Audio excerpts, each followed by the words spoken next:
Bonjour et bienvenue sur 1, 2, droit. Avant toute chose, n'oubliez pas de regarder le texte qui se trouve sous la vidéo pour retrouver toutes les actualisations et les références des textes et des arrêts que nous allons analyser à présent.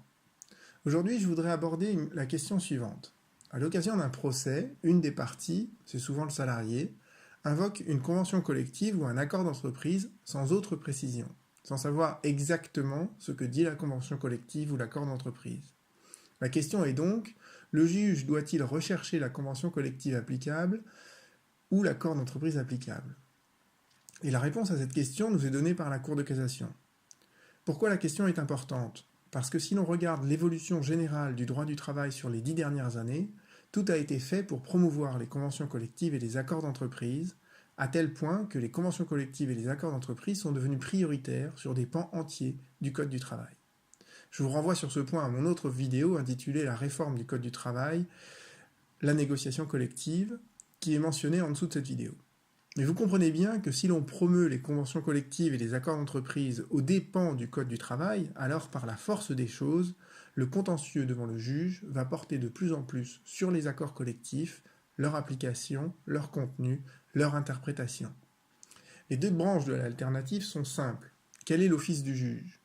Peut-il rejeter la demande du salarié simplement parce qu'il n'a pas produit l'accord collectif à l'appui de ses conclusions, ou doit-il rechercher l'accord collectif invoqué devant lui? Je vais analyser avec vous 4 arrêts d'une jurisprudence pour l'instant constante de la Cour de cassation. Les 2 premiers ont été publiés, ce sont des arrêts de principe. Les 2 autres n'ont pas été publiés, mais ils fournissent des précisions intéressantes. Le premier arrêt est un arrêt publié du 3 mai 2007.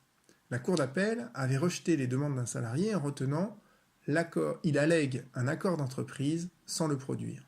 Comme vous le voyez, la Cour d'appel avait préféré la première branche de l'alternative, et cela peut se comprendre.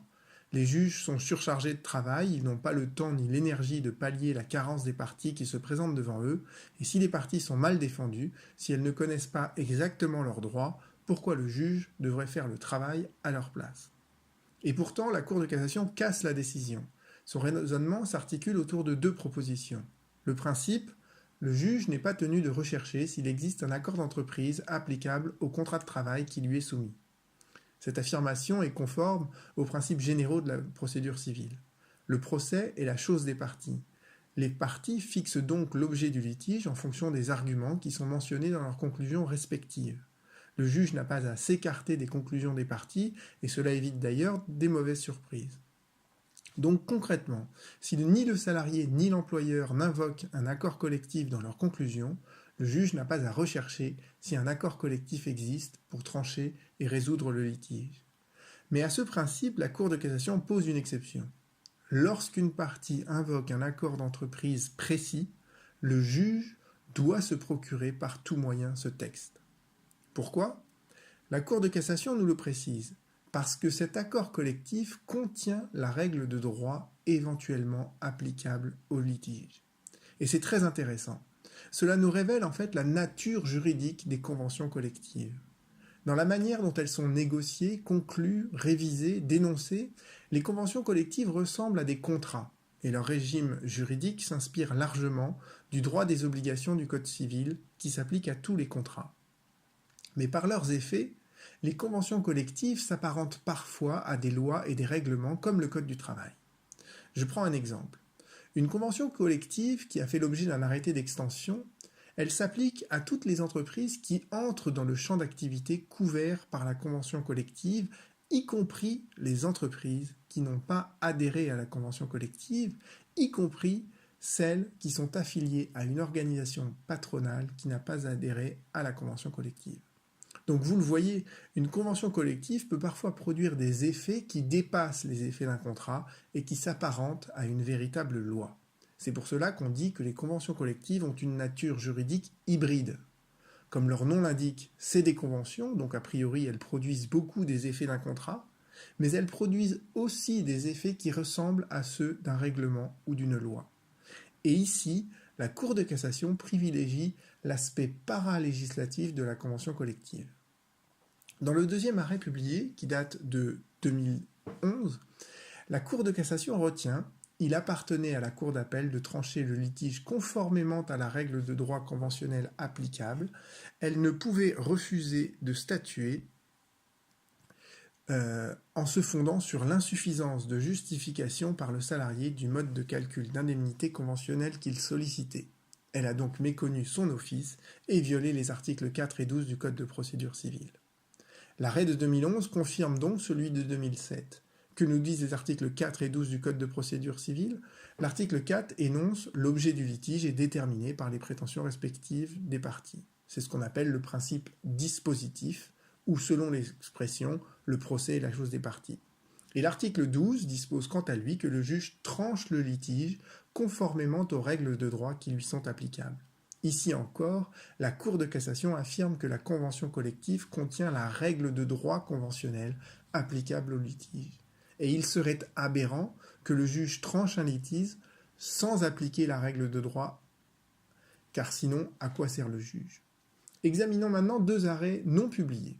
Dans le premier, qui date de 2008, la Cour d'appel avait rejeté les demandes d'un salarié en retenant le salarié allègue d'un accord d'entreprise, il allègue également que cet accord d'entreprise a été étendu, mais il n'en apporte pas la preuve.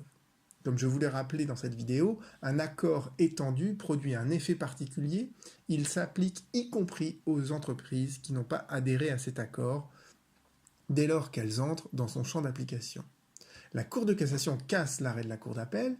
Elle nous rappelle d'abord que lorsqu'une partie invoque un accord collectif, le juge doit se procurer par tout moyen ce texte parce qu'il contient la règle de droit éventuellement applicable.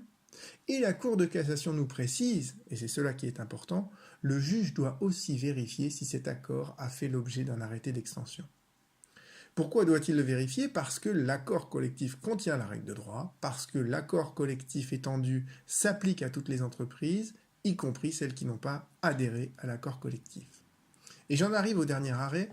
Cette jurisprudence s'applique-t-elle uniquement en faveur du salarié ou au contraire, est-ce qu'elle est symétrique? Est-ce qu'elle bénéficie aussi à l'employeur? Et la réponse à cette question se trouve dans un arrêt de 2012. La Cour d'appel avait retenu la SNCF ne justifie pas par les pièces qu'elle verse au débat de l'accord qui limiterait l'indemnisation d'un supplément de trajet de 45 minutes. Et la Cour de cassation casse à nouveau l'arrêt. Et elle retient, comme vous le savez désormais, mais ça ne fait toujours pas de mal de le répéter une dernière fois, si le juge n'est pas tenu de rechercher s'il existe un accord d'entreprise applicable au contrat de travail, il doit, lorsqu'une partie invoque cet accord d'entreprise précis, se procurer par tout moyen ce texte qui contient la règle de droit éventuellement applicable. Au besoin, en invitant les parties à lui faire parvenir un exemplaire. Par conséquent, la solution, elle bénéficie à l'employeur et pas uniquement au salarié, elle est parfaitement symétrique. Et cela est absolument logique parce que le juge doit trancher le litige conformément à la règle de droit. Et la règle de droit s'applique aux deux parties. Pour les accords d'entreprise qui ont été conclus après septembre 2017, un des apports de la loi de 2016 et des ordonnances Macron a été de créer une base de données de tous les accords d'entreprise que vous pouvez retrouver sur Légifrance. Donc voilà à peu près à quoi ressemble le formulaire sur Légifrance. Le lien est mentionné juste en dessous, mais vous le retrouvez également dans le texte sous cette vidéo. Je vous remercie pour votre écoute et n'hésitez pas à vous abonner à la chaîne. On se retrouve bientôt sur 1, 2, droit. J'espère que ça vous a bien plu. Au revoir.